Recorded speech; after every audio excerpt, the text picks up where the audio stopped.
أعوذ بالله من الشيطان الرجيم بسم الله الرحمن الرحيم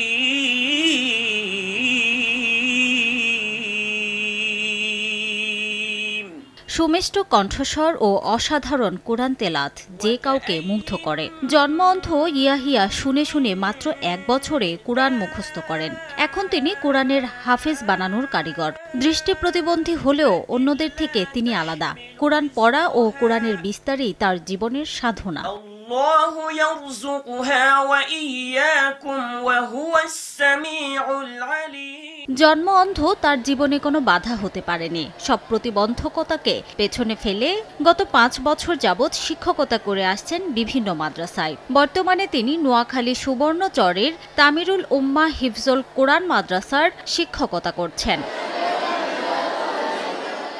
এই মাদ্রাসায় তিনি প্রতিদিন 10 থেকে 15 জন শিক্ষানবিশ হাফেজের ছবক নেন। অন্যান্য শিক্ষকের মতো তিনি খুব সাধারণভাবে শিক্ষার্থীদের পড়া দেন এবং নেন। শিক্ষার্থীরাও তার পড়ায় সন্তুষ্ট। একজনের একটা আয়াত বলে দিত 3-4 বার। তো এরকম করে করে আমি প্রতিদিন 7 পৃষ্ঠা, 5 পৃষ্ঠা, 8 পৃষ্ঠা এভাবে সবক দিচ্ছি। তো 1 বছরে হিফজ কমপ্লিট করছি।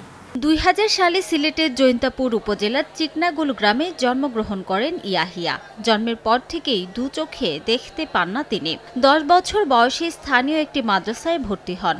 বাবা মার ইচ্ছে ছিল অন্ধ ইয়াহিয়াকে হাফেজ হিসেবে তৈরি করা। পারিবারিক অবস্থা সচ্ছল না হওয়ায় তার চোখের চিকিৎসা না হলেও বাবা মার স্বপ্ন বাস্তবায়ন করে ছড়িয়ে গেছেন দেশে বিদেশে। 2019 সালে বাইতুল মোকাররমে ইরানের একটি কেরাত প্রতিযোগিতায় 2য় স্থান অর্জন করেন তিনি। আল্লাহু ইয়াবসুতুর রিজকা লিমান ইয়াশাউ মিন ইবাদিহি ওয়া ইয়াকদিরু লাহু। ইয়াহিয়ার এমন অর্জন সবার জন্য অনুপ্রেরণা বলছে শিক্ষক, শিক্ষার্থী ও স্থানীয়রা। খুবই পরিশ্রমী একজন শিক্ষক, ছাত্রদের পড়ার প্রতি খুবই যত্নশীল। হাফেজ মোহাম্মদ ইয়াহিয়া হুজুর, উনি আমাদেরকে অনেক ভালো পড়াচ্ছেন। আমরা ওনার থেকে অনেক ভালো শিখতে পারতেছি। দোয়া করি আল্লাহ রাব্বুল আলামিন যেন ওনাকে মৃত্যু পর্যন্ত এই কোরআনের খেদমতে কবুল করেন। বাচ্চাদের পড়াশোনার প্রতি উনি অন্যান্য শিক্ষকদের মতোই পড়া ধরতে পারেন। কোরআন শরীফ মুখস্থ, যেহেতু উনি হাফেজ কোরআন, কোরআন শরীফ সম্পূর্ণ মুখস্থই ধরেন এবং সাবলীলভাবে কোরআন শরীফ ধরার চেষ্টা করেন। চেষ্টা ও ইচ্ছে শক্তির কাছে প্রতিবন্ধকতা কোনো বিষয় না, সেটিরই যেন প্রমাণ হাফেজ ইয়াহিয়া। সময় সংবাদ, নোয়াখালী।